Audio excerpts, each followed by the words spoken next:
tayo ng libre. What? Up! Papasok na tayo sa mahiwagang bahay mga guys. Paano masabi?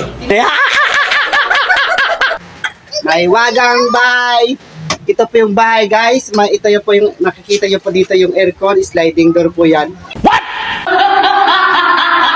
Yung mga magaganda, yung mga gwapo dyan ha. Shout out sa mga gwapo dyan ha.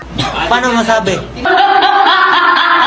Kung nakikita nyo po yung condominium namin mais, nasa third floor po to guys. Kung napapansin nyo, third floor po yan. Paano masabi? Kita nyo yung pinto, tapos dito po yung aircon. Ayun yung aircon no. What? Tapos may aircon pa sa labas. Ayun no.